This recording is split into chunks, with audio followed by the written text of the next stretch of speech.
Bueno, lo primero que me parece absolutamente rotundo, esto para el fútbol español. Al final, hemos cerrado la eliminatoria de cuartos de final y ya tenemos a 3 equipos españoles clasificados para esos cuartos, como digo. La ronda de octavos, yo pensaba que iban a pasar simplemente 2 de 4. Pensaba que perfectamente podían ser 1 de 4. Pero efectivamente yo también en su momento dije que el objetivo para mí era intentar meter a 3 equipos en cuartos de final. Ya sea por la Real Sociedad, ya sea por el Atlético de Madrid, que eran los equipos que lo tenían más complicado. Y creo que en clave fútbol español, el éxito en Champions ahora mismo es notorio. Y sobre todo que creo que devuelve un poco al fútbol español pues lo que yo vengo comentando en Europa mucho durante estos últimos meses. Que la mayoría de los equipos se nos han quedado muy cortos en el resto de competiciones. Con Osasuna, con Sevilla, con Betis, con Villarreal, ¿no? Creo que evidentemente el papel que han hecho no ha sido positivo. Y sin embargo, los 4 equipos que han estado en Champions han respondido. De mejor o de peor manera, al final el Real Madrid ha hecho unos octavos de final lamentables, pero es el Real Madrid y acabó pasando. El Fútbol Club Barcelona, sin ser un equipo brillante, ha convencido y ha pasado. El Atlético, ahora lo comentaremos, porque tiró de todo lo que te podía tirar y acabó pasando. Y el único que no lo ha hecho ha sido la Real Sociedad, pero dentro de lo que cabe, creo que su papel en Champions también es bastante correcto. Pasó como primero la fase de grupos y luego ante el Paris Saint-Germain, evidentemente lo tenía muy complicado, pero bueno, dentro de lo que cabe, para mí no ha estado mal, ni muchísimo menos. Por lo tanto, creo que el paso adelante de los equipos españoles en Champions era muy necesario, teniendo en cuenta que el año pasado solo se clasificó el Real Madrid, ¿vale? A los octavos de final, y este año directamente en cuartos ya tenemos a 3 equipos. Como digo, es el país que más equipos tiene clasificados a cuartos de final. Tenemos 3 de 8. Así que a mí eso me parece un éxito rotundo. Es verdad que a partir de aquí, para mí, Atlético y Fútbol Club Barcelona han cumplido para mí con el objetivo que tenían que tener. Llegar a más de cuartos, clasificarse a unas posibles semifinales, me parece mucho más complicado. Pero bueno, en cualquier caso, eso lo valoraremos después. Vamos a hablar primero del partido. Aquí nos decía Peri que solamente vio los penaltis. Pues oye, creo que le perdiste un partido que en general estuvo bastante bien. Lucauda nos dice: Bisek, central lateral del Inter, es demasiado bueno. Cuidado con este chico en el futuro, que es alemán encima. Bueno, Bisek en Champions habitualmente no viene jugando de titular, pero para los que suelen ver un poco Liga Italiana y vean al Inter, sí que juega muchos partidos de inicio. De hecho, el pasado fin de semana el Inter ganó con un gol suyo. Y bueno, y en Serie A es que está siendo uno de los centrales más destacados, también muy joven. Lo que pasa es que, bueno, cuando están todos disponibles, por así decirlo, habitualmente suele ser suplente. Aún así, también ayer entró en la segunda parte. En fin, ¿cómo empezar a analizar este partido que para empezar es la gran sorpresa que hemos tenido en estos octavos de final? Porque si algo han pasado en estos octavos es que sorpresas ha habido más bien poquitas. De hecho, han pasado 7 de los 8 equipos que en mi opinión eran favoritos para pasar, y el único que no lo ha hecho ha sido el Inter, precisamente frente al Atlético de Madrid. En ese sentido, ya me parece un hito brutal lo que ha conseguido el conjunto del Cholo Simeone. Ahora bien, lo que pasa con el conjunto del Cholo Simeone es que para empezar a analizar el Atlético de Madrid, me parece muy pero que muy complicado empezar a analizarlo desde lo futbolístico. Y me voy a explicar en esto que estoy diciendo. Al final, ahora valoraremos el Atlético de Madrid qué hizo bien, qué hizo mal, o el Inter qué hizo bien y qué hizo mal. Pero me parece muy injusto no apelar a lo que es el Atlético de Madrid para explicar por qué han pasado a cuartos de final. Porque al final, si había poca gente que quería en el Atlético de Madrid, incluso, bueno, mucha gente rojiblanca que a veces se ha pasado por aquí por el directo, que nos seguimos por Twitter y demás, yo no veía al aficionado del Atlético de Madrid precisamente optimista en el día de ayer. Y eso es principalmente porque el equipo venía en una dinámica muy pero que muy complicada, seguramente la peor de la temporada. En Copa del Rey frente al Athletic no pudiste competir la eliminatoria, vienes de perder frente al Cádiz en Liga haciendo un partido absolutamente bochornoso. Pero claro, es que esto es precisamente en Atlético de Madrid. ¿Tú cómo puedes explicar que un equipo venga el fin de semana anterior de perder frente al Cádiz? Un Cádiz que es un equipo que, con todo el respeto al cadismo que evidentemente hay que tenerle, pero un equipo que estaba absolutamente sentenciado, que llevaba medio año sin ganar un partido y le ganó fácil al Atlético de Madrid el fin de pasado. Pues ¿cómo explicas que ese mismo equipo, con los mismos jugadores, se plante en una eliminatoria de Champions en la que vas por debajo ante uno de los 5 mejores equipos de Europa y le des la vuelta a la eliminatoria y lo acabes eliminando y clasificarte para cuartos de final. Claro, la diferencia entre lo de Cádiz y lo de que vimos ayer es tan bestia que me parece muy injusto, o me parece un sinsentido, básicamente, apelarlo desde lo futbolístico. Y la reflexión quiero llevarla por ahí, porque al final, para analizar al Atlético de Madrid, no solamente hay que analizar que juegan con esa línea de 3 atrás, si ayer la altura de Marco Llorente fue más alta de lo habitual, si Griezmann en esa posición de mediapunta izquierdo era mejor porque estaba más o menos lesionado, todo eso lo podemos hablar ahora. Pero al final, lo que explica el Atlético de Madrid como un club especial, como ese sentimiento de pertenencia del Atlético de Madrid, es una cosa muy clara. Y es que el Atlético de Madrid, si algo está por encima del fútbol, de la táctica y de todo, es precisamente el sentimiento que tiene el Atlético de Madrid con su escudo, con su afición y con su estadio. Al final, explicar al Atlético de Madrid es muy difícil, porque el Atlético de Madrid es el equipo, seguramente de Europa, más sentimental que hay, más emocional. Y si hay algo difícil de explicar, precisamente son las emociones. Muchas veces sabemos lo que sentimos, pero es muy difícil explicar por qué sentimos eso. Es muy difícil explicar por qué el Atlético de Madrid, cuando está fuera de casa, no siente la necesidad de hacer nada ni de competir y de hacer partidos bochornosos, y luego cuando está en su estadio, con su afición, con su gente, puede ganarle absolutamente a cualquier equipo del mundo. Por eso, porque es un equipo sentimental y los sentimientos no se explican, los sentimientos se sienten. Por eso, como los sentimientos no se pueden explicar, el Atlético de Madrid es el equipo que menos explicación tiene de toda Europa.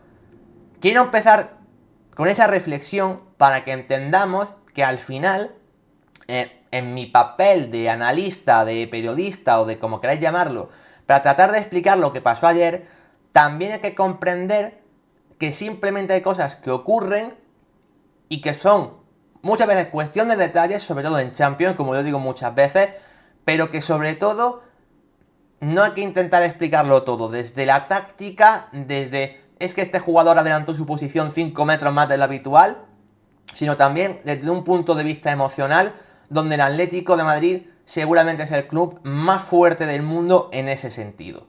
Porque al final, la sensación que yo tengo es que el Atlético de Madrid ayer, no sé qué rival hubiese tenido enfrente que le hubiese competido a cualquiera y hubiese podido pasar ante cualquiera. Insisto, un equipo que estaba absolutamente desahuciado en este último mes porque viene de partidos propios de un equipo de casi bajar a segunda división. El Atlético de Madrid, y se planta en esta eliminatoria y hace lo que hizo ayer.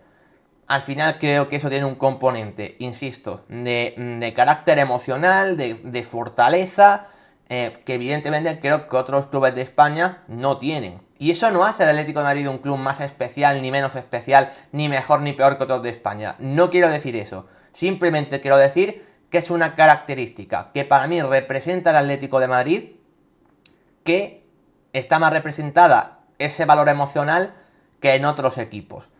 Porque es verdad que evidentemente cada equipo pues tiene su libro, por así decirlo, ¿no? Tiene pues su estilo. El Real Madrid de las grandes remontadas europeas en Champions tirando de casta en los últimos minutos. El FC Barcelona con una política de cantera que evidentemente le favorece y hace que un estilo de juego sea el equipo más propio que lo domine en los últimos 25 años. Está claro que a cada equipo le representa una cosa.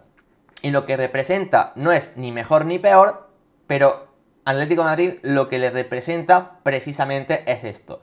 Ese valor emocional y sentimental cuando la cosa es absolutamente complicadísima, cuando todo parece que va a salir cruz y al final ese sentimentalismo y ese apoyo en el club y en la afición y en su estadio hace que eso que va a salir cruz al final acabe siendo cara. Básicamente, esa para mí es la gran reflexión y el gran motivo por el que el Atlético de Madrid pasó ayer.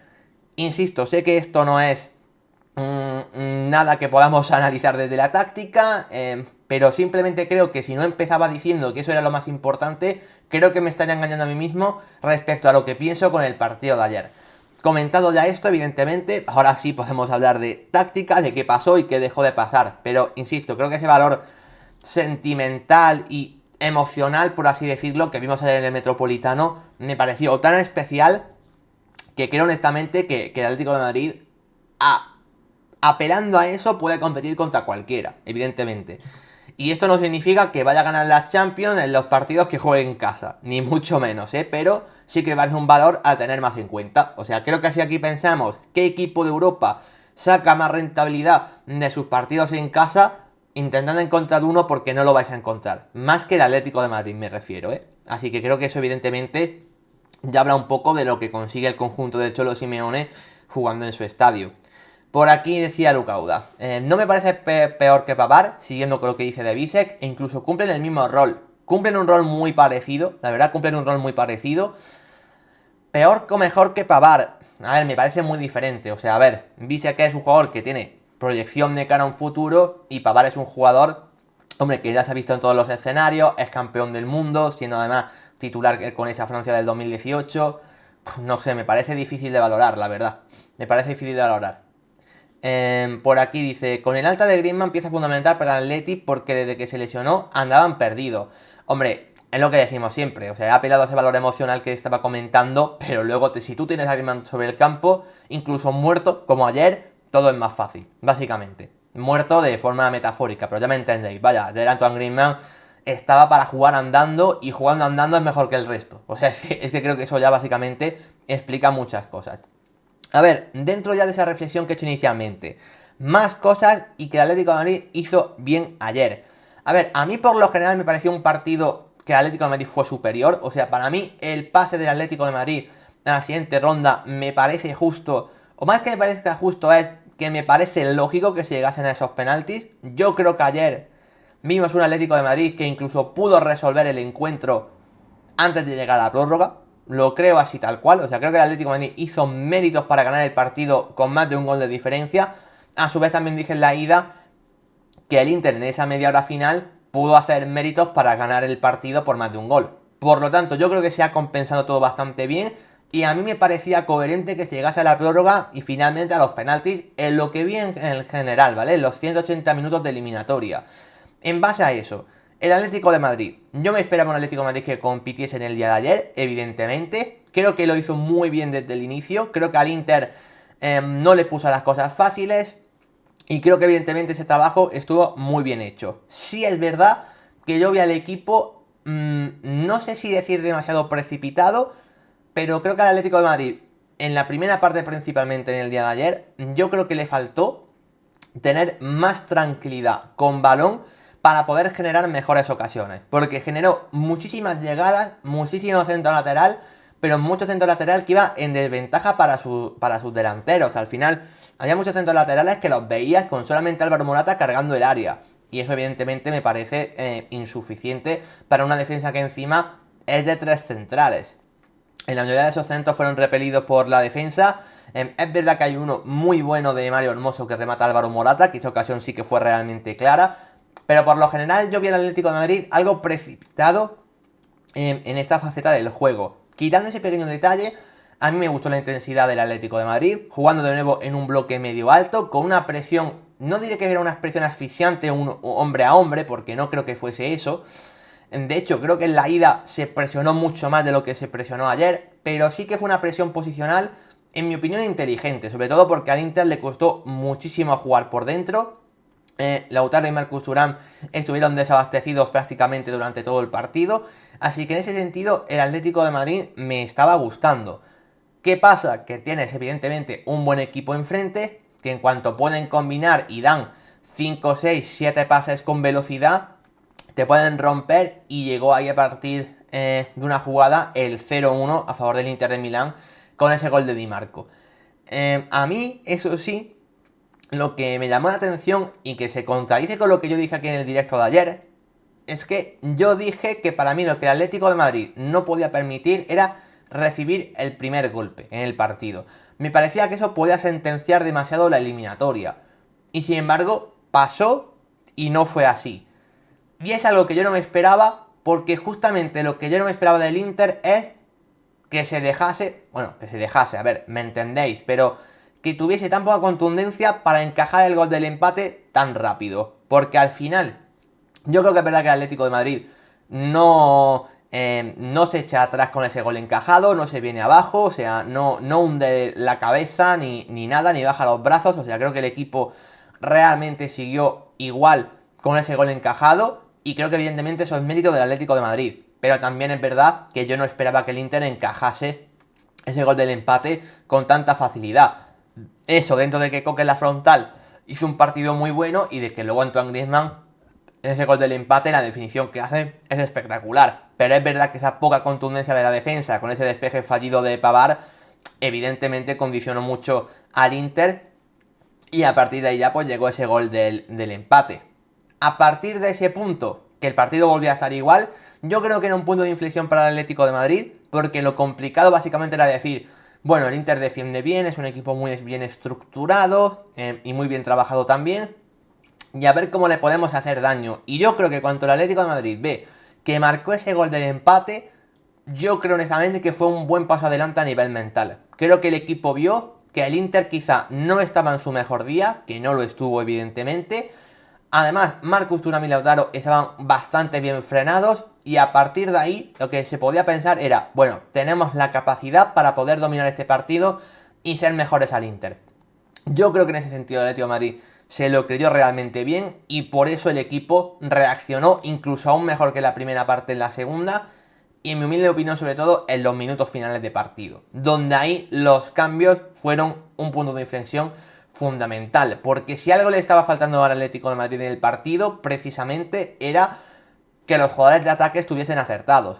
Es verdad que Antoine Griezmann marcó ese gol inicial, y que en general Antoine Griezmann hace un partido increíble anoche, pero tampoco Griezmann estaba jugando de punta o de acompañante del 9 como en muchas veces. Ayer el Atlético de Madrid jugó más bien, aunque en pantalla estáis viendo un 3-5-2, realmente fue la línea de 3 como siempre y los dos carrileros, eso sí, pero luego lo que hizo el Cholo Simeone fue meter a Coque junto con De Paul en el medio, lo cual me pareció una cosa muy inteligente, porque así Coque no estaba tan desguarnecido como en otros partidos. Creo que esto a Coque le vino principalmente bien, también para soltarse un poquito más, porque a veces De Paul le podía guardar la posición, y luego también meter a Marco Llorente más arriba, y eso generar también algo de incertidumbre tanto a Di Marco como a Bastoni, porque Marco Llorente atacaba esa zona. Y eso creo que al Atlético de Madrid le vino realmente bien, y yo creo que los cambios que hizo Inzaghi de cambiar esa línea defensiva, principalmente fue por esto que estoy comentando. O sea, al final lo que hizo simplemente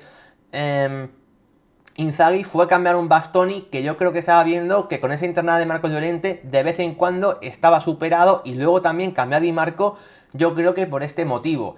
Luego hablaré de si esos cambios me parecen acertados, porque a mí me extrañaron un poco a pesar de lo que estoy comentando, pero bueno, igualmente el Atlético de Madrid de ahí pudo hacer daño. Pero igualmente creo que todo eso de Coque, todo eso de Griezmann y todo eso de Marco Llorente no se estaba traduciendo tanto en peligro 100% real, ¿vale? 100% como para decir Sommer está teniendo que intervenir una barbaridad, porque creo que arriba estaba faltando pues esos hombres que definiesen en metros finales. Y ahí la entrada de Correa primero y de Memphis pocos minutos después, para mí cambia totalmente el partido. Es verdad que el error de Riquelme por Samu Lino a mí me extraña un poco. No digo que el error de Riquelme estuviese mal, porque de hecho creo que estuvo bien, pero Samu Lino para mí fue lo mejor del primer tiempo de Atlético de Madrid, y a mí el cambio en ese sentido sí que me extrañó un poco. Pero lo de Correa y el de Memphis fue absolutamente fundamental. El de Correa permitió al equipo tener un jugador con más calidad en esa posición de la segunda punta, porque en esa segunda punta, antes de Correa, la estaban formando Griezmann y Llorente. Un Griezmann que fue para mí de más a menos en el partido, porque al final estaba jugando lesionado, es una realidad, el físico no le daba para más. De hecho, es que en la prórroga lo cambian, porque es que la prórroga estaba literalmente andando tieso, o sea, así de claro. Pero bueno, Griezmann no estaba jugando en la posición que más cómodo se sentía, y el otro media punta era Marco Llorente, que te puede ofrecer verticalidad, te puede ofrecer ganar línea de fondo, te puede ofrecer punch, pero si algo que no te ofrece Marco Llorente es juego interior. Y para meter juego interior, y la figura de Correa es fundamental. Si a eso le metes un Memphis Depay que estaba muy inspirado, cambiando un Morata que precisamente para mí era uno de los graves problemas. Morata estaba muy pero que muy mal y al final las pocas ocasiones que tenía el Atlético eran a través de él y Morata lo estaba fallando absolutamente todo.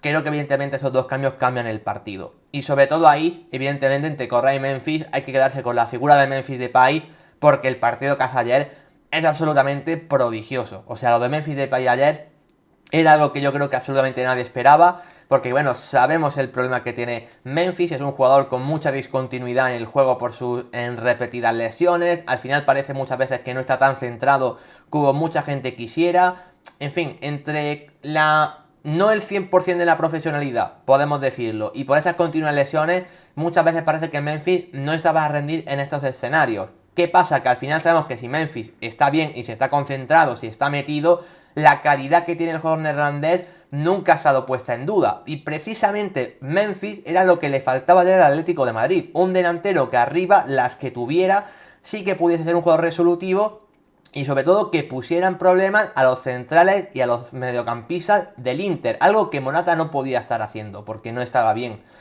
Y creo que ahí evidentemente Memphis pues se consagró en el partido de ayer, marcó ese gol del 2-1 a un pase filtrado de Koke espectacular. Lo que decía antes, Koke cuando juega en un doble medio centro es mejor que como pivote único.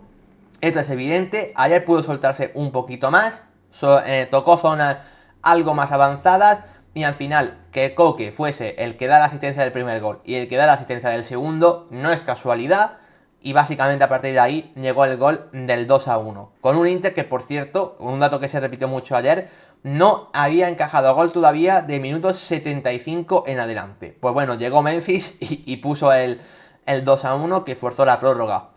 Y la verdad es que a mí la sensación que me dio en ese tramo final de partido era como para decir, es que el Atlético está perfectamente ahora mismo capacitado para ni siquiera forzar la prórroga, sino como para poder ganar el partido, honestamente. Yo creo que podía haberlo hecho, creo que lo podía haber merecido. Ahí creo que evidentemente Jan Sommer sí que tuvo que intervenir con más acierto, la verdad. También hay que darle ahí su mérito al portero suizo porque creo que estuvo realmente bien. Y sobre todo luego la ocasión clarísima al final del partido de Rodo Riquelme. Que es una ocasión que, como digo, Rodo Riquelme para mí entró bien al partido, no estuvo mal ni mucho menos, estuvo participativo por esa banda izquierda creando peligro.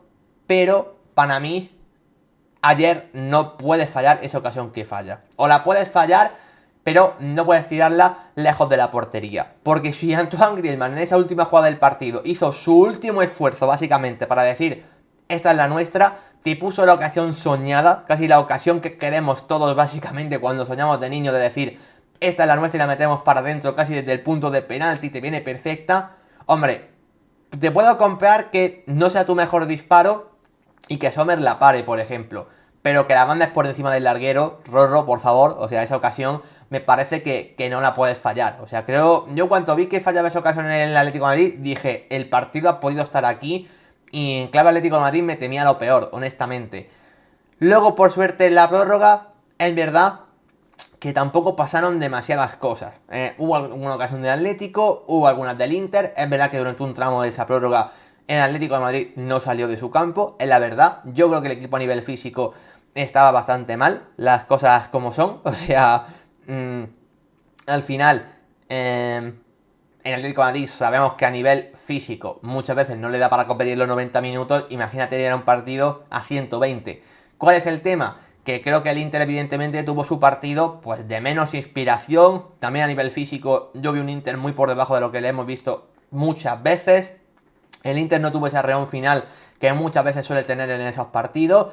Y por lo tanto, bueno, dentro de que en la prórroga pasaran pocas cosas, creo que el Atlético de Madrid lo mantuvo más o menos bien. Y sobre todo con un Memphis que cada vez que recibía entre líneas ponía en problemas a los defensas rivales. O sea, le forzó la amarilla a Saganoglu, le forzó la amarilla también a Bisek si no me equivoco. En fin, siempre que recibía entre líneas era un jugador que estaba creando peligro y eso de vez en cuando hacía el Inter. Ojo, cuidado, que tampoco nos podemos aquí venir demasiado arriba, que ahí el Atlético de Madrid está con Correa, está con Memphis y cuando reciben están creando peligro. Así que por eso digo que para mí lo de Correa y lo de Memphis fueron dos cambios fundamentales. Memphis por el gol y por todo lo que provocó y Correa también para mí fue un revulsivo realmente positivo. Así que bueno, en base a esto ya nos fuimos a los penaltis y luego de la tanda, qué decir, ¿no? Para mí se juntaban dos porteros que en mi opinión mmm, tenían bastantes cosas que decir. En el caso de Jan Sommer, porque sabemos que es uno de los mejores para penaltis del mundo y lo ha demostrado infinitas veces. De hecho, ayer volvió a parar un penalti, o sea, así de claro. Creo que Sommer en ese sentido es uno de los mejores del mundo. Pero luego en este caso, también Jan Oblak se tenía que reivindicar porque al final su figura en penalti ha sido muy cuestionada. Más cuestionada de lo que en mi opinión se merece, porque se le recuerda mucho esa tanda de penalti frente al Real Madrid en Champions, pero la realidad es que en el día a día, lo que es por ejemplo en Liga, Jan Oblak no tiene un mal porcentaje a la hora de parar penaltis. O sea, su porcentaje en tandas de penaltis es muy mala, pero por ejemplo en penaltis como tal, en el día a día, lo que es en un partido de Liga que hagan un penalti que Jan Oblak tenga que pararlo, su porcentaje está bastante bien, de hecho. Así que bueno, creo que era un dato que mucha gente no tenía y que mucha gente se quedaba con las eliminatorias, de que Jan Oblak paraba poco, de cuidado otra vez en una eliminatoria de Champions en penaltis. Y Oblak ayer se reivindica, básicamente. Ayer para dos penaltis, el segundo y el tercero, el que le para a Klaassen principalmente espectacular. O sea, el penalti que le para a Klaassen es una barbaridad. O sea, es una de las paradas del partido, así de claro, me parece impresionante. Así que ahí se reivindicó la figura del esloveno. Y luego, más allá del que falló Saúl, la verdad es que el resto de los lanzamientos del Atlético estuvieron muy bien. Mencionar aquí a Saganoglu y a Memphis, que fueron los encargados de tirar el primer penalti de cada equipo. Y dijeron, ¿para qué voy a meter un penalti normal si puedo meter un escuadrazo y tirando lo más fuerte que pueda? O sea, yo no he visto a jugadores tirando un penalti con tanta confianza casi nunca. O sea, brutal lo de Saganoglu y lo de Memphis. O sea, tú ves esos dos primeros goles en la tanda de penalti y dices, aquí va a pasar algo. O sea, eso va a estar muy divertido, evidentemente. Rorro también lo tiró muy bien esquinado abajo. Correa, yo sufrí porque dije, le ha pegado con mucho riesgo. Al final le dio el larguero y acabó entrando. Memphis también lo tiró arriba, pero bueno, es que lo de Memphis es que era justo perfecto, o sea, no tiene más. Correa sí que se la jugó un poquito más, pero bueno, igualmente al final acabó entrando. Y aquí, evidentemente, la parte negativa de la historia en clave Inter, por supuesto, es lo de Lautaro Martínez. Lautaro Martínez no ha tenido su mejor eliminatoria y luego en el momento de la verdad, en ese momento final, tiene que tirar el quinto penalti del Inter y lo acaba fallando. No hizo falta ni que el Atlético tirase su quinto penalti, que entiendo que habría sido Coque, supongo, y al final fue Lautaro el que falló en un penalti horrible, un penalti bueno, para todos los memes que han salido en el día de hoy. Si por tu casa también ha pasado el balón de Lautaro, básicamente porque no lo puedo tirar peor, la verdad. Incluso yo cuando vi que iba a tirar el penalti lo vi extraño, la verdad. No veo a Lautaro con esa confianza habitual, capitán, líder del Inter, y al final creo que ese penalti pues se confirmó lo peor que le podía pasar al argentino, básicamente. Así que bueno, entre el fallo de Lautaro y esas paradas de Oblak, por supuesto, el Atlético ganó en esa tanda de penaltis y en mi opinión de forma bastante merecida. Así que bueno, la historia que se escribe en el Metropolitano no es cosa menor a mencionar. Comenta por aquí Lucauda, recuerdo que en la última Euro Sommer deja fuera a Francia en penales prácticamente solo. Sí, es que la Eurocopa también que hizo Sommer con Suiza es impresionante. Y sí, es que al final es uno de los grandes paradores de penaltis que hay en el fútbol europeo. De hecho, es que su tanda ayer no podemos decir que sea mala. El penalti de Memphis es imparable, el penalti de Correa es imparable, el de Rodo Riquelme es prácticamente imparable, aunque el acierto es el lado, porque al final va abajo y también bastante fuerte. O sea, es muy difícil. Y el de Saúl, que es el que peor está tirado, sí que lo consigue parar. O sea, yo creo que Sommer como tal ayer hizo su trabajo. De hecho, su partido me pareció muy bueno. El problema es que evidentemente los lanzadores del Inter, pues a cuál peor, evidentemente. O sea, el segundo penalti lo tira Alexis Sánchez y bastante mal. O sea, Oblak reacciona bien, pero lo tira muy mal Alexis. Luego el de Klaassen no está mal tirado, pero Oblak hace un paradón. Y luego el de Lautaro es que la manda a las nubes. O sea, creo que en ese sentido Sommer tampoco tiene la culpa de que la mitad de sus compañeros tienen un penalti lamentable, evidentemente. De hecho, el de Acerbi, que sí que marcó, fue un penalti al centro a romper la pelota y decir, y ya está, y quitarnos de complicaciones. El que realmente tiró bien el penalti del Inter fue Zaganoglu, que fue el primero de la tanda, y claro, puso un listón demasiado alto para sus compañeros porque el resto se quedaron lejos, la verdad. Pero bueno, Atlético desclasificado, insisto, con la mística del Metropolitano y en un partido que, como digo, para mí fue bastante superior y se mereció pasar. Y bueno, justo cuando en la ida dijimos que el resultado no era positivo tampoco, pero que tampoco era tan malo porque un 1-0 es un resultado muy salvable. Y teniendo en cuenta que el partido en la ida podía haber sido más, podía haber sido un 2-0, pero perfectísimamente, al final tampoco estaba tan mal. Y en la vuelta le podía dar la vuelta, nunca mejor dicho. Y efectivamente así fue.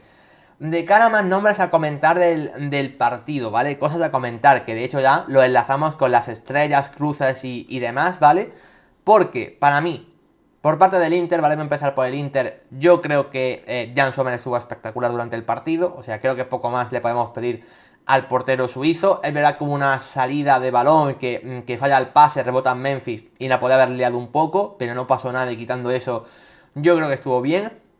Luego, a nivel defensivo, la verdad es que el Inter me dejó muchas, pero que muchas dudas.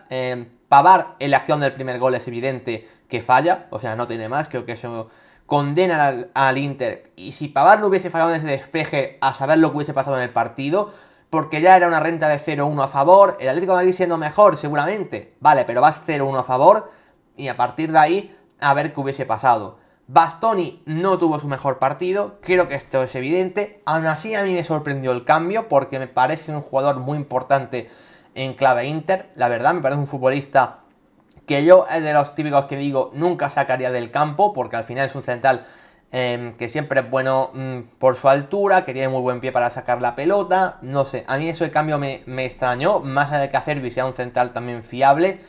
Y puedo comprar que de la línea defensiva Bastoni era el que peor estaba jugando. Yo entiendo que quería meter a Cervi, supongo que por su veteranía, para aportar más seguridad.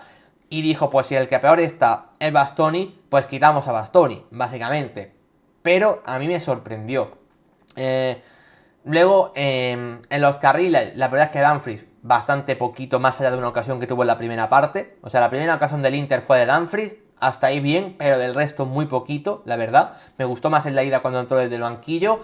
Di Marco, es verdad que no tuvo su parte más brillante, al final sí que es cierto que marcó ese gol, muy buen gol por cierto, pero tampoco es que tuviese un partido en ataque muy especial cuando sabemos que es un futbolista que tiene un pie izquierdo espectacular. De hecho, hay una ocasión en la primera parte que se queda un 2-1, que era un pase de Di Marco a Thuram para que Thuram se quedase solo y Vitzel lo corta muy bien, pero el pase de Di Marco es bastante malo, las cosas como son. Y luego del centro del campo del Inter, la verdad es que bastante gris, honestamente. Yo a Çalhanoğlu, a ver, no lo vi mal, como para decir horrible partido, pero sí que lo vi a veces fallando pases que normalmente el turco no suele fallar. Así que quizá me espera un poco más de Çalhanoğlu también en ese sentido. Varela para mí estuvo mal, las cosas como son. Al final es el jugador que da en la asistencia, si no me equivoco, ¿no? Del gol del Inter, pero vi a Varela muy fallón, muy desconcertado durante el partido. Luego al final lo acabaron cambiando, entró Fratesi en su lugar, pero yo lo vi también además también cansado en la segunda parte, no sé, no me gustó, y en Mkhitaryan directamente desaparecido, o sea, no tuvo más, o sea, el jugador armenio en mi mente ni apareció, y creo que tardaron bastante en cambiarlo. Es verdad que el sustituto fue Klaassen, que ahora hablaremos de él también, pero bueno. Y luego lo de arriba. Creo que si el Inter... A ver, el Inter tiene mucha garantía dentro de este equipo. Creo que tiene una defensa fiable. Evidentemente, superioridad en los laterales con dos carrileros que en mi opinión son muy buenos. El centro del campo me encanta. Tiene un portero también espectacular, de los mejores del mundo en mi opinión, como es Sommer. Pero si algo también está haciendo que el Inter sea un equipo muy difícil de vencer, es que tiene dos delanteros y principalmente Lautaro, que las que tengan te las van a enchufar. Y ayer Lautaro Martínez y Marcus Thuram estuvieron absolutamente desconocidos. Por eso yo les he puesto dos cruces como un piano de grandes, básicamente. Ya sabéis que aquí damos 3 estrellas y 3 cruces a los mejores y los peores del partido. Para mí las de Lautaro y las de Marcus Thuram me parecen obvias. Marcus Thuram no estuvo básicamente en el encuentro. O sea, lo más destacable que hizo fue tener esa acción, vamos a llamarlo cariñosa y juguetona con Savic. Yo creo que todos ya sabéis a lo que me refiero. Decidió en este caso hacer un tocamiento de testículo junto antes de irse cambiado por Alexis Sánchez. Así que eso fue lo más destacable que hizo Marcus Thuram en el partido. Tuvo también una ocasión más o menos clara que la mandó a las nubes también en un contragolpe y poco más, la verdad. A mí la eliminatoria de Marcus Thuram me parece decepcionante y mira que es un delantero que a mí me encanta y me sigue gustando una barbaridad. Su temporada está siendo de hecho buenísima, pero también hay que decir las cosas como son. Ha hecho dos partidos que son bastante, pero que bastante mediocres. Al igual que en mi opinión Lautaro Martínez. Lautaro en la ida, es verdad que tuvo, bueno, sombras y luces, o sea, cosas mal y cosas bien, pero a mí tampoco me terminó de convencer. Y su partido de ayer, honestamente, me parece tétrico. O sea, Lautaro ayer, para empezar, estuvo desaparecido, o sea, no entró en contacto con la pelota. Luego, cada vez que había por ahí un duelo, Bitzel, Mario Hermoso y Xavi se lo ganaron siempre. Y luego ya evidentemente sale la imagen del penalti final, que lo mandó también a las nubes, por lo tanto, en fin, creo que Lautaro se va a quedar con esa espina clavada. Bastante decepcionante su Champions. Y mirad que el año pasado para mí fue el gran artífice de que el Inter llegase a la final contra el Manchester City. O sea, fue uno de los mejores jugadores de la Champions, pero sin ninguna duda. Para mí es un delantero que está incluso infravalorado aquí en España y a nivel mundial. Me parece un delantero impresionante, de los mejores 9 del mundo sin duda. Pero es lo que digo, al final, si tenemos que analizar simplemente lo que ha sido su eliminatoria y concretamente su partido de ayer, para mí se ha quedado muy pero que muy corto. Y luego en el tema de los cambios, a mí me sorprendieron bastante los cambios del Inter ayer, porque al final cambió muchísimo la defensa. La verdad, cambió muchísimo la defensa y puedo entender lo que quería con ciertos cambios, pero al final puso un equipo muy pero que muy defensivo, casi jugando con 5 centrales. O sea, acabó jugando con Darmian, que es medio lateral, medio central de carril derecho. Luego estaba Acerbi, Bisek, Pavard, Debrij. O sea, literalmente jugando casi con 5 centrales prácticamente. Y a mí esto me sorprendió. Es verdad que muchas veces estos cambios a Inzaghi le salen bien, pero ayer yo creo que hay muchos que fueron precipitados. Luego en el centro del campo, en Kitarian estaba mal, pero a mí personalmente me sorprendió que Klaassen fuese el que entrara. O sea, Klaassen, es que ni me acordaba de que Klaassen estaba en el Inter. Fijaos lo que os digo, o sea, lo sabía, pero es que ni me acordaba de su presencia. El primer cambio de los del medio claramente es Fratesi. En mi opinión, Fratesi tenía que haber entrado antes al partido. Y también mencionar que yo pensaba que el cambio por Mkhitaryan iba a ser a Slani adelante de la posición de Çalhanoğlu y metes a Slani como pivote, que para eso lo fichaste. A mí lo de clase me sorprendió. Desde que entró al partido pocas cosas hizo bien, falló el penalti. Lo más destacable fue su nuevo pelo, básicamente, que en fin, que se ha marcado un Ter Stegen en toda regla, ya sabéis a qué me refiero. La verdad, o sea, yo me quedé sorprendido. Entre el pelo y que no me acordaba de su presencia en el Inter, porque no juega casi nunca. No, me quedé loco, la verdad, con su entrada al partido, pero no termino de estar a la altura, ni muchísimo menos. Y luego, pues los cambios de Alexis Sánchez. A ver, es que Marcus Thuram estaba muy mal, pero también creo que al Inter se le nota que no tiene un delantero revulsivo que para mí esté a la altura.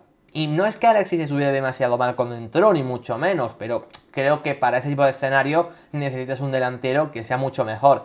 Mira el Atlético de Madrid, no tiene precisamente un ataque increíble, al final Morata está muy mal, Griezmann, a ver, es increíble, pero venía lesionado, así que en teoría era una parte débil del Atlético ayer, pero desde el banquillo tentan Correa y Memphis, que no serán los mejores delanteros del mundo, pero como revulsivo te pueden aportar cosas. Y el Inter básicamente peca de eso. O sea, tiene a Alexis y a Arnautovic, que no estaba porque estaba lesionado, pero en general son jugadores que en mi opinión ya están para otra cosa. En teoría llega Taremi al Inter también el año que viene, así que ya va a tener un revulsivo desde el ataque mucho mejor. Eso es cierto, que precisamente fue lo que le faltó ayer. También llegará Zielinski al Inter. Todo esto se sabe ya porque vienen gratis, básicamente porque acaban contrato en Porto y Napoli respectivamente. Y creo que precisamente eso fue lo que le faltó al Inter un poco ayer. Ese fondo de armario para que si los de titulares no te están funcionando, pues los Marcus Thuram, los Mkhitaryan, los Varela, pues si no están haciendo su partido, pues que tenga gente desde el banquillo que tenga nivel y que pueda cambiar el transcurso del partido para bien. Ayer, pues los Alexis Sánchez, los Klaassen, creo que se quedan bastante lejos de la prórroga de poder estar a la altura, honestamente. Y luego, por parte del Atlético de Madrid, la verdad, Jan Oblak, simplemente por lo que hace la tanda de penalti, se doctora en el día de ayer. Es verdad que Jan Oblak es un portero que ya tiene muy poquitas cosas que demostrar, honestamente. O sea, estamos hablando de Jan Oblak, uno de los mejores porteros de la última década, si no el mejor. O sea, creo que eso no hay demasiada duda. Pero es verdad que bueno, que esta última temporada ya había venido un poco a menos e insisto que la tanda de penaltis estaba bastante cuestionado y ayer básicamente se redime ante esa situación. Luego en defensa, sorprendente lo de ayer, o sea, el partido que hace Savic ayer es buenísimo. Stefan Savic, un jugador que, vamos, estaba siendo catalogado como el peor jugador del Atlético esta temporada junto con Saúl, de repente llega ayer y hace un partido buenísimo, o sea, Frenó a Marcus Thuram siempre. O sea, difícil de entender, la verdad, lo del partido de Savic ayer, pero era un jugador que no tenía nivel para jugar en el Atlético de Madrid, ni casi en primera división. Como el Atlético está como está en defensa, pues tiene que jugar él. Y al final, la verdad, hizo un partido muy, pero que muy bueno. La verdad, sorprendente. Cosas del fútbol que son difíciles de explicar. Bitzel también estuvo, en mi opinión, bastante bien defensivamente. Recordamos que el partido de ida estuvo espectacular. Mario Hermoso, es verdad que quizá no estuvo tan exigido en defensa. Muchas veces hacía ese rol de centrocampista por izquierda, ¿no?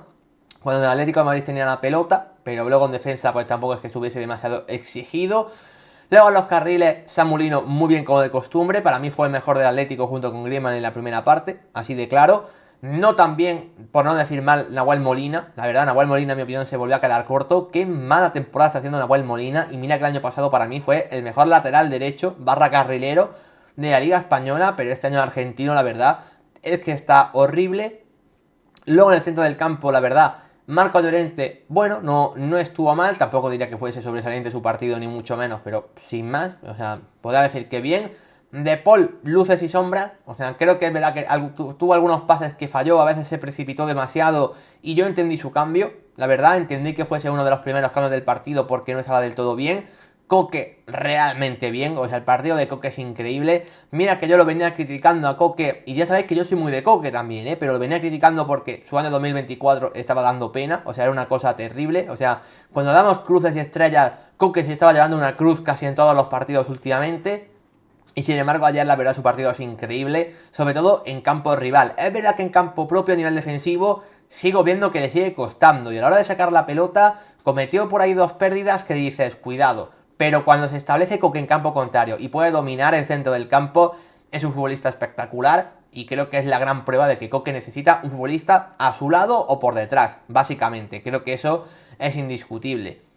Y luego arriba, bueno, Griezmann jugando lesionado fue de lo mejor del partido.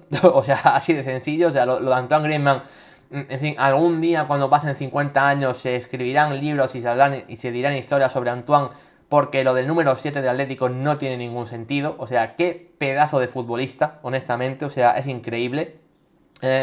Al final, con esa última carrera donde le asiste a Rodo Riquelme, para mí su partido se acaba ahí. Luego jugó la primera parte de la prórroga, pero como si no hubiese estado, porque es que el pobre no le daba el físico para más. Admitió después en el postpartido, ¿no? Que bueno, que había jugado prácticamente lesionado, que había forzado una barbaridad para poder estar hoy. Así que bueno, honores a Antoine, básicamente, que encima marcó un gol. Y para mí, evidentemente, la cruz de todo esto, la parte más negativa, es lo de Álvaro Morata. Igual que hemos hablado que del banquillo Correa y Memphis muy bien, el partido de Álvaro Morata es hasta complicado de explicar. Pérdidas en el centro del campo constantes, cada duelo con Debrick lo perdía, tiene 3 ocasiones, no marca ninguna, le quita un gol a Antoine Griezmann cantado, porque es que hay una ocasión donde Morata tiene que dejarla pasar y Griezmann está solo para rematar, y Morata es el que intenta rematar y la falla. O sea, el partido de Álvaro Morata, mira que todo para el Atlético de Madrid fue maravilloso ayer, la verdad. Han pasado a cuartos, increíble, con el Cholo, la afición, el estadio, todo bien. Pero Álvaro Morata es que le he puesto una cruz porque el partido de Álvaro Morata es que no se sostiene. O sea, a mí me extrañó una barbaridad que Álvaro Morata fuese cambiando en el minuto 79. Y es verdad que Memphis desde el banquillo, a saber cómo te venía Memphis en el partido, pero a mí me extrañó una barbaridad que Correa, al menos por Morata, no entrase antes. No te digo en el descanso, pero minuto, yo qué sé, 60 de partido, 55, o sea, no sé por qué había que esperar tanto a lo de Morata, pero bueno. Ojo, porque se pasa por aquí ya el bueno de Guille. Mira, estoy hablando de Morata y aparece Guille, que seguramente será el mayor, no diré hater de Morata, pero bueno, a él no le gusta nada. Esto lo ha expresado muchas veces y dice, buenas tardes, el Atlético ha eliminado al todopoderoso Inter jugando con 2 menos por las titularidades de Nahuel Molina y Morata. ¡Qué mérito! Pues sí, estoy comentando, Guille, la actuación individual de cada uno de los jugadores del partido, que eso es una cosa que yo hago en mi canal, así como más técnico.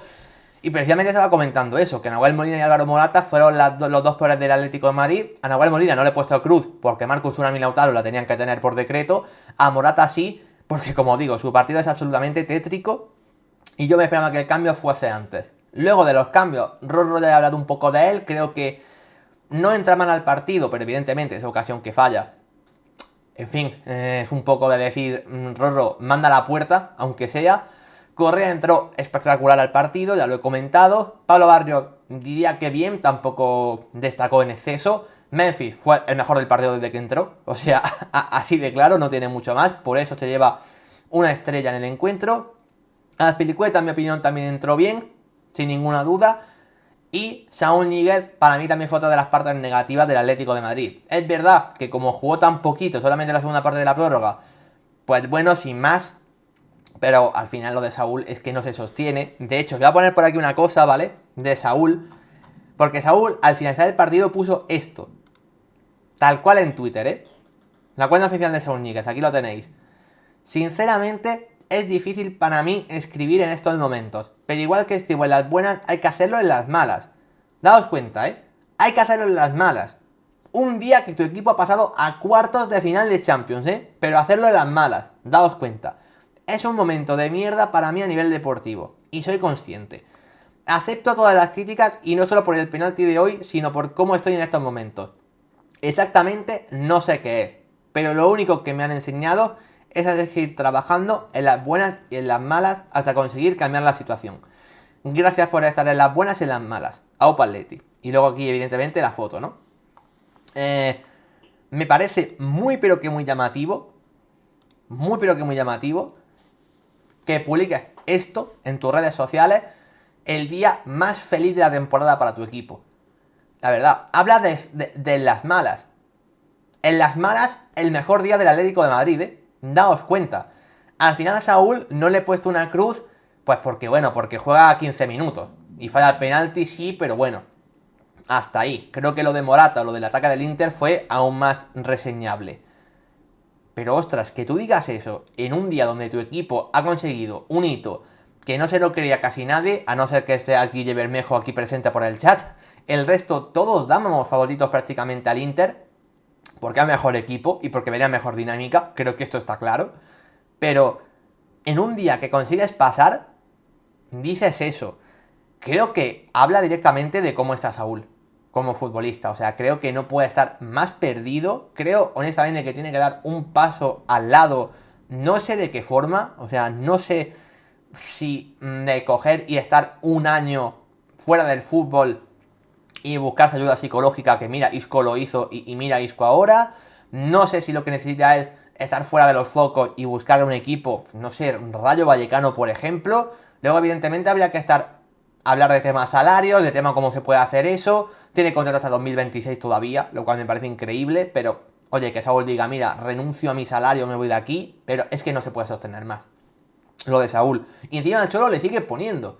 En muchos partidos incluso de titular. Ayer no lo fue, es el sexto cambio, o sea, ya no fue un jugador importante, pero cuando entra, el partido que hizo es que perdió cada balón, estaba fuera del partido, no corría apenas, luego falla el penalti, que no entiendo por qué un jugador que, como dice Guilla ahora por el chat, está hundido, tira un penalti. O sea, yo eso no lo puedo entender, honestamente.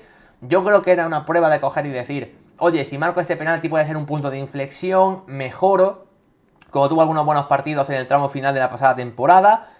Pero no, o sea, es que un jugador que está así, en un momento clave, no te la puedes jugar a que tiene un penalti simplemente para ver si puede coger ánimo y a ver si remonta su situación. A mí me parece una temeridad increíble que Saúl sea futbolista del Atlético de Madrid con lo que se juega el Atlético de Madrid.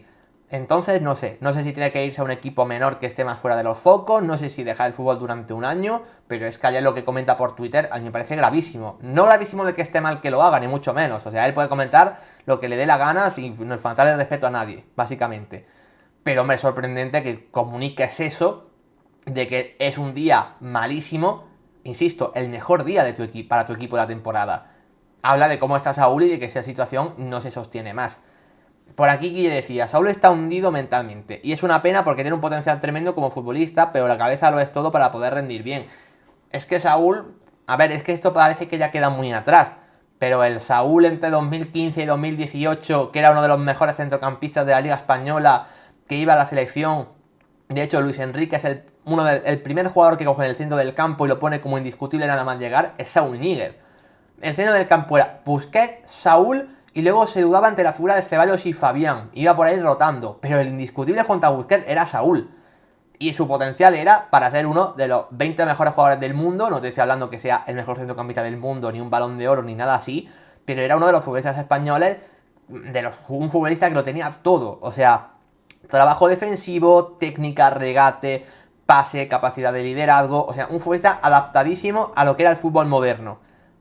Y finalmente fue cayendo hacia abajo, la cesión al Chelsea fue horrible y no sabemos qué pasó por ahí, pero evidentemente no está bien. No está bien y es muy llamativo. Es muy llamativo que ponga en redes sociales lo que puso en el día de ayer. Pero bueno, más allá de lo de Saúl, que evidentemente ánimo y que le vaya bien básicamente, o sea, no tiene mucho más. Y lo de Álvaro Morata, que evidentemente hay que cuestionárselo y luego hablaremos de él en clave selección española. El resto, la verdad, noche inolvidable para la afición rojiblanca y a cuartos de final. ¿Tú crees que Saúl podrá revertir esa situación? No creo. Pero no lo creo, no porque él no pueda hacerlo, sino porque creo que necesita cambiar. Básicamente. Y yo creo que el Atlético de Madrid no va a hacer que cambie. Es que yo creo que el tema es que Saúl va a estar 2 años más en el Atlético, 100%. Yo creo que su contrato lo va a cumplir.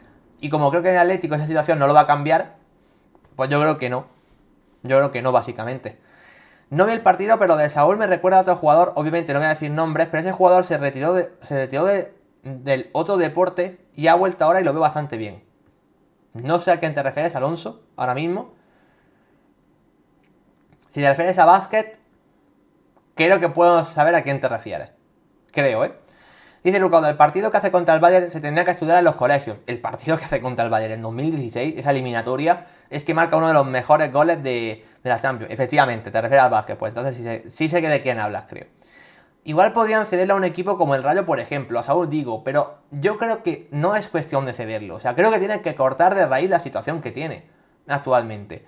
E insisto, yo no sé si eso es irse directamente o que estés un año sin jugar. Es que Isco estuvo más de medio año sin jugar con ayuda psicológica para poder revertir una situación que no sabía que le pasaba. Y lo ha comentado este año con esa naturalidad de decir, oye, que esto lo he cambiado yo con 30, 31 años, que se puede cambiar.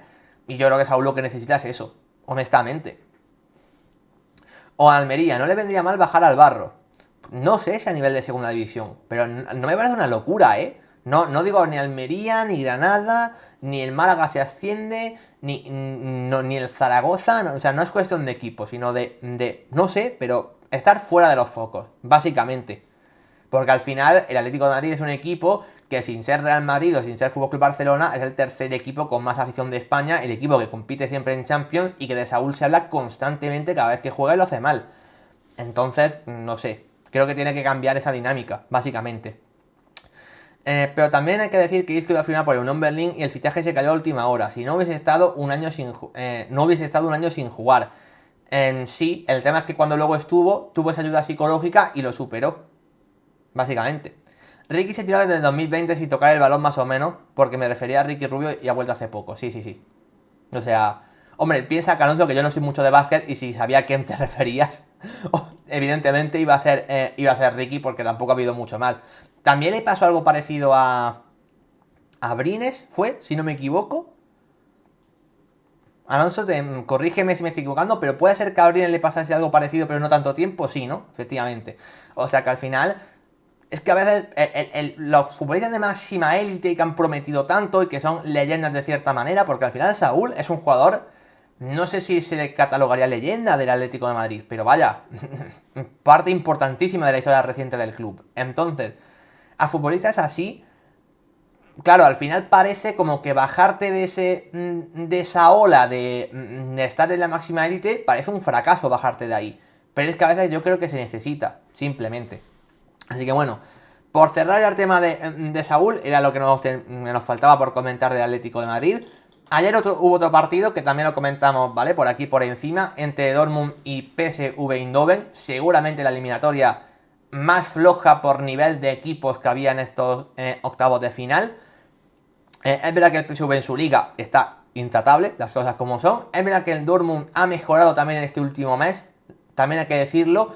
Pero bueno, todos entendemos que son dos equipos que bueno, que su techo máximo, entre comillas, sería a priori unos cuartos de final. Tampoco estamos hablando del Dortmund que llega a la final de Champions hace 11 años. O sea, creo que en eso estaremos todos de acuerdo. consiguió pasar el Borussia Dortmund, no haciendo un partido tan sencillo a pesar de ese resultado, la verdad, sufrió el Dortmund en el partido, sobre todo en mi opinión, en la segunda parte. El PSV tiene muchísimas más ocasiones, o sea, entre las que fallaron y entre Gregor Kobel, la verdad que me parece que es un partido buenísimo, parando. Perfectamente el partido se podía haber ido 1-1 como en la ida y prórroga. Luego es verdad que al final, en esa última acción del partido, es muy llamativo porque tuvo una clarísima el PSV para marcar el gol del empate en el 84, o sea, en el 94, perdón. Y luego, prácticamente en la última acción del partido, falla el defensor del PSV, no me acuerdo ahora mismo quién fue, y Marco Reus aprovechó para marcar el 2-0 y ya finiquitar la eliminatoria, pero insisto, eso fue la última jugada del partido prácticamente. Cosas a señalar importantes, Jadon Sancho volvió a marcar en Champions, luego verá que salió lesionado, vamos a ver cuánto de gravedad puede tener eso, pero volvió a marcar en Champions, a ver si Jadon Sancho acaba encontrando no sé si su mejor nivel, porque su mejor nivel de Jadon Sancho, hablamos de uno de los mejores extremos del mundo, pero a ver si al menos puede recuperar un poco las sensaciones que eran, pues bueno, seguramente el mejor futbolista de la generación del 2000 cuando aparece. Recordemos que Jadon Sancho es misma generación que Foden, misma generación que Haaland, pero cuando aparecen los tres como tal, el que primero despunta de todos ellos, el que decía este chico es un bombazo, fue Jadon Sancho. Y parecía, vamos, un potencial Balón de Oro de manual. Y luego en el Manchester United, pues bueno, entre mil y una cosas, pues se ha perdido por el camino, como quien dice. Pero bueno, a ver si en el Dortmund, donde empezó a triunfar, vuelve a recuperar ese nivel y ayer marcó el gol. Por rescatar en el PSV Bakayoko, ¿vale? A mí el extremo derecho en belga, si no me equivoco. ¿Belga? ¿Bakayoko? ¿O es inglés? Ahora estoy dudando de si Bakayoko es belga o es inglés. No sé si alguien por el chat lo sabe con cierta certeza. No sé, ¿por qué estoy dudando de si Bakayoko es belga o inglés? Voy a buscarlo yo, directamente, ya os lo digo. Es belga, ¿verdad? ¿Y quién es inglés para que me esté confundiendo? Estaba pensando en Madueke. Que estaba antes en el PSV y luego lo fichó el Chelsea. Uno de esos fichajes que ha hecho el Chelsea en estas últimas ventanas. Así que sí, Bakayoko es belga, efectivamente. Para mí fue de lo mejor del partido, la verdad. Evidentemente no le presté tanta atención porque estaba con el Atlético de Madrid. Luego me he visto parte del partido en diferido, me he visto el resumen y demás, evidentemente, para poder comentarlo por encima, pero no puedo hacer un análisis tan extenso como con el Atlético porque el partido como tal entero pues no lo pude ver. Creo que esto es entendible. Pero vaya, yo creo que ha pasado el equipo a priori favorito, por bien que estuviese el PSV. Creo que al final el Dortmund tiene más equipo, más presupuesto, más exigencia. Y también, como digo, es el equipo que a priori tiene que jugar este tipo de eliminatorias. Creo que el PSV simplemente el hecho de pasar la fase de grupos ya es un éxito rotundo para el conjunto neerlandés. Que insisto, tiene buen equipo, que creo que de cara a un futuro me parece que tiene muy buena base en la que construir. Con Bakayoko, con Bergman, con Tillman, por supuesto. Creo que tiene jugadores de muchísimo nivel. Yo creo que alguno de estos evidente acabará saliendo, sobre todo Joe Bergman y Bakayoko. No sé si les quedará mucho más tiempo en el PSV porque están a un nivel espectacular. Y bueno, creo que directamente la Champions que han hecho es buena. Estamos viendo en el grupo del Sevilla, por si no os acordáis. Pero bueno, yo creo que tuvo enfrente un rival que está más acostumbrado a jugar en este tipo de escenarios, ¿no? Así que bueno, no os diría que el Dortmund haya sido increíblemente superior en la eliminatoria, ni muchísimo menos. Insisto, ese 2-0 de ayer no fue una certeza, pero sí que me parece que el Dortmund ha pasado con justicia en el cómputo general, ¿vale? Así que en base a eso ya tenemos los 8 clasificados para Champions, y aquí los veis ya en pantalla.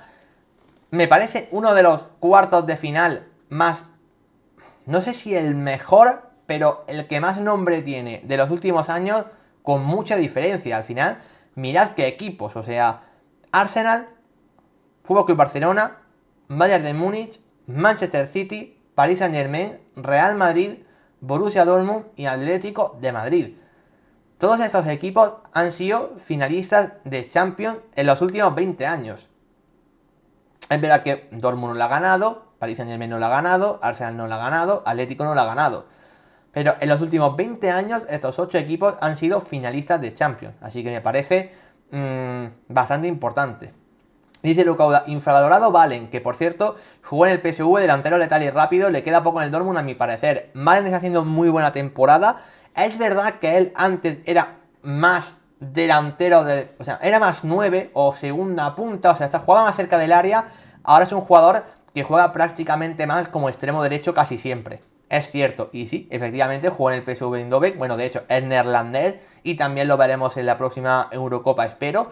No sé si será titular o no con Países Bajos, porque habría que ver quién conforma el ataque de la selección neerlandesa, entre Malen, Memphis, De Jong, Gakpo, en fin, hay varias opciones por ahí. Pero bueno, en la Eurocopa evidentemente a Malen lo veremos. Bueno, os supongo yo que sí que lo veremos. Como digo, entre estos 8, recordad que mañana es el sorteo. Me parece que no va a haber eliminatoria mala, evidentemente. Hay algún año que se ha colado algún equipo más underdog entre los 8 mejores, incluso a semifinales. Pero vaya, estos 8 me parecen equipos del, no sé, del top 13, 14 europeo. Creo que están todos. O sea, ¿qué grandes equipos nos faltan aquí? Hombre, pues este año el Leverkusen, pero el Leverkusen por lo general no es un equipo de mayor nivel. Evidentemente Inter o Juve, que son los dos mejores de Italia, sobre todo el Inter, ha pasado el Atlético de Madrid, pero era Atlético o Inter, así que es lo que hay. Y luego de la Premier, pues claro, de la Premier es que pueden meter a 4 o 5, ¿no? Menciona por aquí Lucado al Liverpool, pues evidentemente el Tottenham podría estar. Evidentemente el Chelsea por nombre, solo que el Chelsea evidentemente está en horas bajas. Lo mismo que el United, por nombre también podría estar.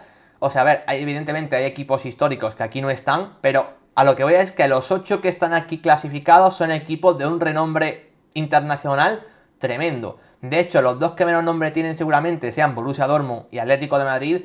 Y es lo que digo, el Atlético es finalista en 2014 y 2016, el Dortmund es finalista en 2013. Son las alternativas a Bayern, Barça y Madrid en sus respectivas ligas, así que al final, aunque sean los dos equipos a priori de menos nombre o de menos nivel, como queráis llamarlo, siguen siendo equipos bestiales.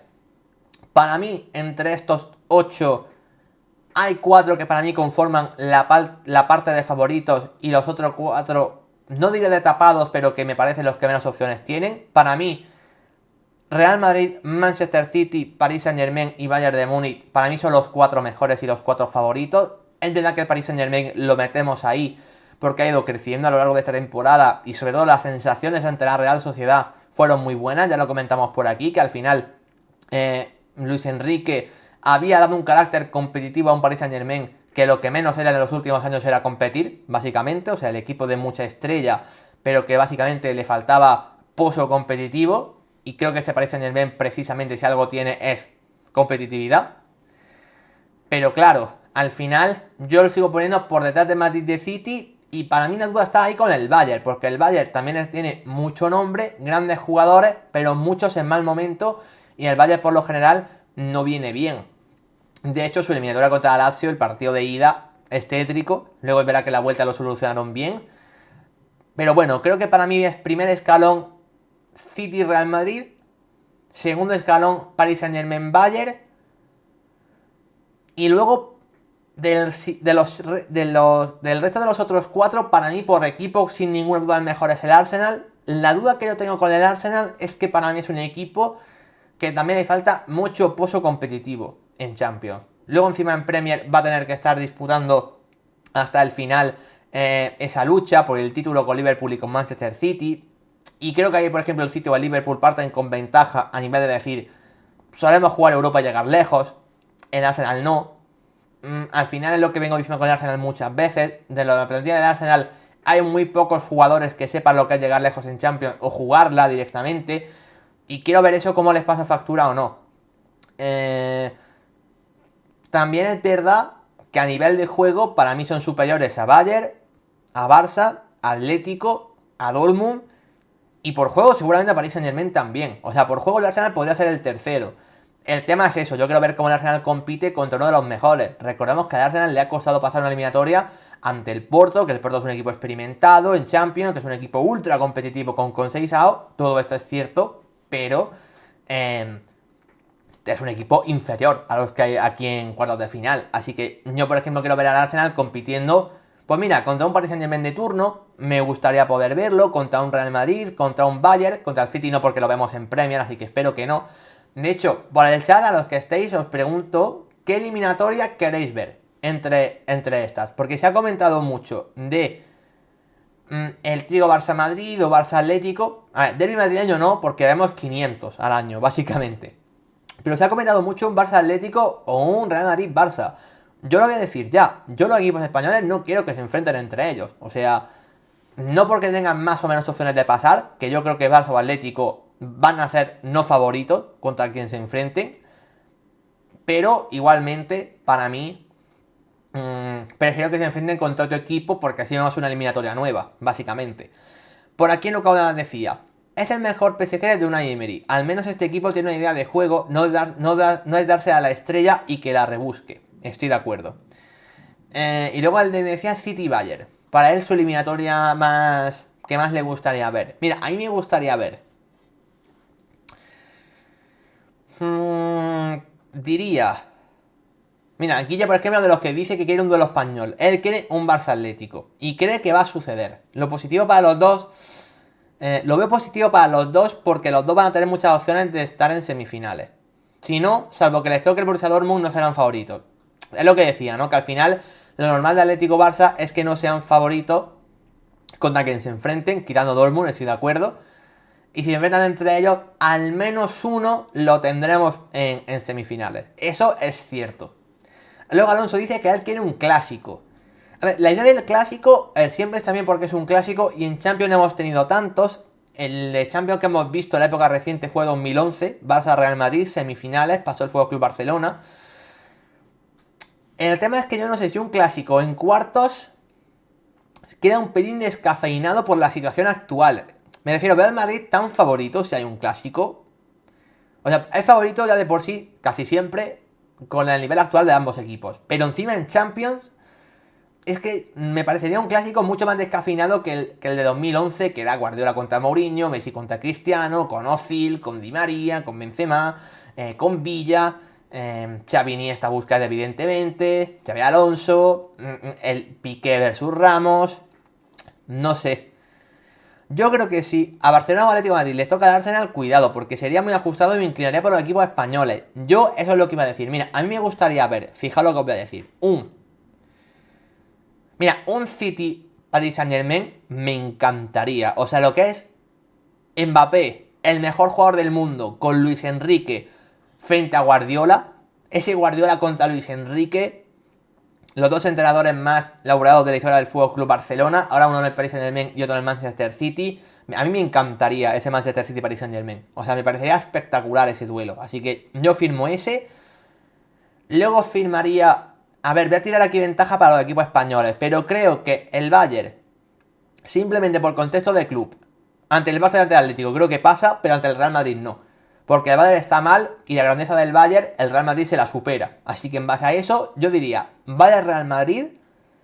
Luego, Fútbol Club Barcelona Arsenal me parecería un muy buen partido para ver. Arteta contra el Fútbol Club Barcelona.